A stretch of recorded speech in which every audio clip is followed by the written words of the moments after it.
Hello guys, welcome to 5th generation hobby shop and welcome to another unboxing. Shoutout po natin si Sir Felizardo. Sir Felizardo ng Pangasinan. Sir, welcome to 5th generation hobby shop. Ngayon na unbox natin is the Umarex made in Germany Walther CP99. Silver black, two-tone po ito, 4.5mm or caliber 177, CO2 powered, 7.5 joules, 8 rounder. May kasama na siyang case. Ito po yung kanyang case.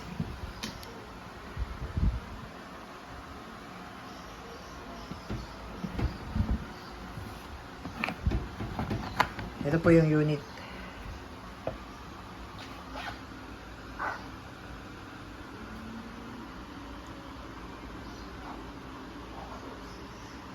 Caliber 177 po. Bali, ang bala po nito ay lead pellets, caliber 177.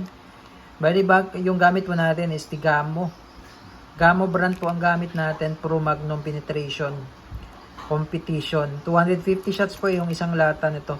Ito po ay 7.56 grains, 0.48 grams, 250 shots, caliber 177. Ito naman po yung kanyang magazine. Rotary mag, 8 rounder po ito. 8 po ang laman. Bali may kasama siyang dalawang ganito. Alloy metal po siya. Tapos may kasama na rin pong back strap. Ito po yun, extra back strap. Yung isa po nakakabit po yung isa. Ayan.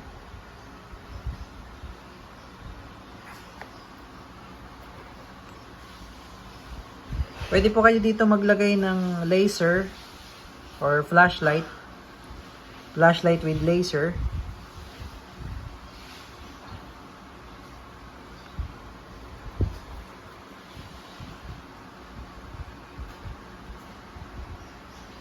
Made in Germany. Serial number. Laser engrave. Markings. Manual safety. Meron siyang decacker, no? Ito po may decacker. Ito po yung kanyang decacker. Mamaya po demo po natin. Tapos naka-refilling na rin po yung barrel niya. Rifle steel.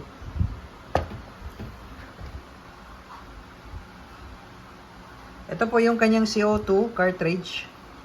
12G po ito. Ang gamit lang natin is 12G. 12G lang po ang gagamitin natin. Kahit anong brand naman po, basta 12G. Ayan, may naka-indicate po na 12G. At dapat po yung walang thread ang gagamitin natin. Dito kasi may isang 12G na may thread po dito. So, dapat po yung walang thread po ang gagamitin natin. Non-threaded po na 12G. Any brand pwede po. Pero kung mas prefer nyo yung Pop Dino, ito made in Taiwan kasi to. Meron po tayong available na mga CO2. Ayan, pwede po kayong mag-avail ng per box. Or per piece, pwede po. Ayan. Ayan. So, yung slot po, yung lagayan po ng CO2, meron po siyang bukod na magazine or CO2 slot for the CO2. Ito po siya, nakasalpak. So, to release, ito po, push down nyo lang to. Ayan, ito po. Ambidextrous po yan. Ibig sabihin po, magkabilaan po yan. Bali, ito po yung magazine para sa CO2 po. So, lagyan po natin ng CO2.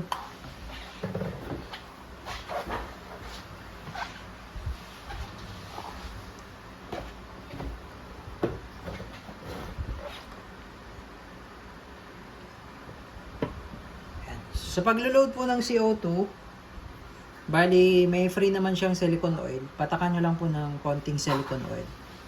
Tapos, ito po yung cartridge. So, sa ngayon po, wala pa po yan butas.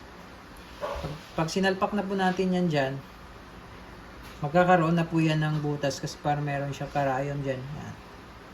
So, ngayon po, pagka maglagay po kayo ng CO2, ito po, magazine nyo, itong mag base, ilagay nyo po muna sa open open position po muna. Yan, i-open position nyo muna. Ganyan po, no?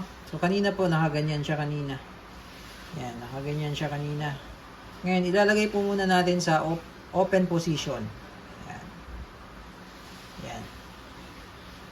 Yan po, no? Tapos load natin yung CO2. So, itong wheel niya, luwagan muna natin. Pag hindi kasya yung CO2, luluwagan mo lang yan. Pasok mo yung CO2. Pag di pa rin kasya, luwagan mo lang to. Ayan. Tapos ngayon po, hihigpitan po natin, no? Hihigpitan po natin. Pwede nyo po itong pigilan kasi ito po, umiikot din po ito, itong pinaka-mag base nya. Pag iniikot nyo po ito, no? Pigilan nyo po ito, pigilan nyo po yung CO2. Tapos ikot nyo lang po ito. Ayan. Hanggang sa humigpit po, no? Ayan. Makikita nyo po, nagpigil po ako, no? Nagpigil po ako sa mag base. Tapos, nagpigil din ako sa CO2. Tapos, ikutin ko lang po. Hanggang sa hindi na po maiikot. So, ibig sabihin, mahigpit na po yun. Yan. Ngayon po, pag ito po, ibinalik natin sa dating position, ibig sabihin po niyan, power. Ibig sabihin nan, magkakaroon na po siya ng pressure. So, lagay lang po natin sa power. Babalik na po natin sa dati. Yan. Ayan po. So, i-level nyo lang po, no? Ito. Bali, i-level nyo lang po dyan kasi pagka nakanganga siya, baka sumabit naman dun sa magazine, dito sa slot. Ayan. So, ganyan po siya. So, power na po, pressurized na po ito. May power na po. Ngayon po, maglo-load tayo ng pellet. So, pag-load po ng pellet, ito po yung harapan, yung may gear. Kasi ito po yung ipapasok natin doon sa may... Mamaya po, papakita ko po sa inyo. So, ganito po ang pag-load. Pag ganyan po. Ayan.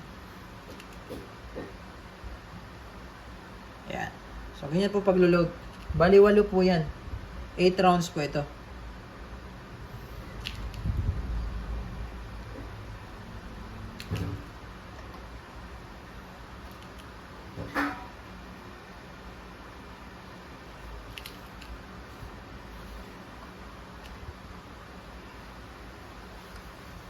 Ayan po. Tapos, ito po, yung release niya po para po maipasok natin yung magazine. Push down nyo lang po, ano? Ayan po. Push down. Pwede nyo pong pigilan yung slide. Ayan. Pagka ganyan po, pigilan nyo lang po. Push down nyo po ito, tapos pigil lang po. Ayan. Ito po, yung ipapasok natin. Ito po yung harapan. Yan po yung ilalapat natin doon. Ayan. Pag ganyan po. Tapos, lock. Ayan. So, ito po, single and double action. So, pag single action po, kakasan nyo po. So, tingnan nyo po yung trigger. So, bababa po yan yung trigger pag kinasa ko nyo. Pag kinasa ko po, ito. Ayan. Yun po yung single action. Ngayon po, halimbawa gusto nyo pong i-decock. I-decocker po siya. Ito po yung decocker. Ito po. Push down nyo lang po. Ayan. So, may decocker po siya. Ito naman po yung manual safety. Ito po, push nyo lang po yan. Ngayon po, naka-fire mode po yan. Pagka lagay nyo sa safety, push nyo lang po ito, no? Ito po, yan. Yung gumagalaw na yan. Ito po, push nyo lang yan. Tapos, forward po, no? Forward. Tapos, pagka, yan, S, safety. Yan. Pagka fire mode naman, push ulit, tapos backward. Yan. Okay. So, pwede nyo siyang lagyan ng Picatinny rail. Picatinny rail. Pwede nyo siyang lagyan ng, lagyan ng flashlight, laser light, kasi meron siyang rail. Tapos ito po, papakita ko lang sa inyo. Galin lang natin yung magazine. Tapos wala pong CO2 yan, no? Para for safety mo, pagka sisilipin nyo po yung barrel. Papakita ko lang sa inyo yung rifling. Yan, naka-rifle steel barrel po yan. Ayan, oh. Makikita nyo po dyan. Oh. Meron po siyang rifling. Yan. Nakikita nyo po yan yung parang groove na yan. Yan po yung rifling na tinatawag. Okay. Testing po.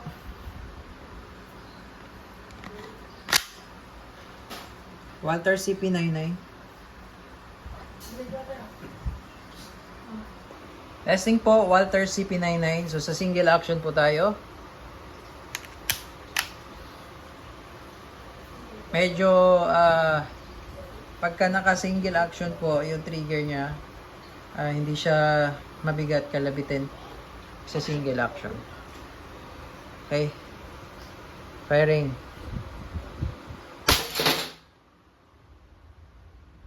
Yan.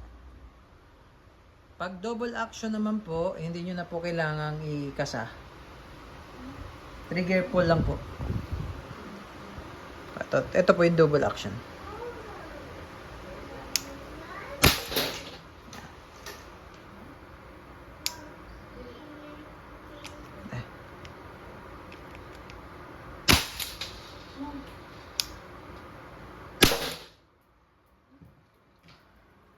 So, test natin yung isa pang mag.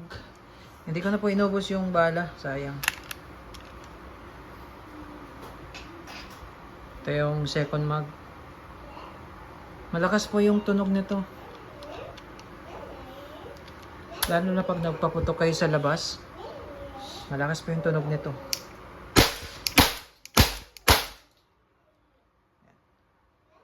Walter CP99 caliber 177 airgun pistol.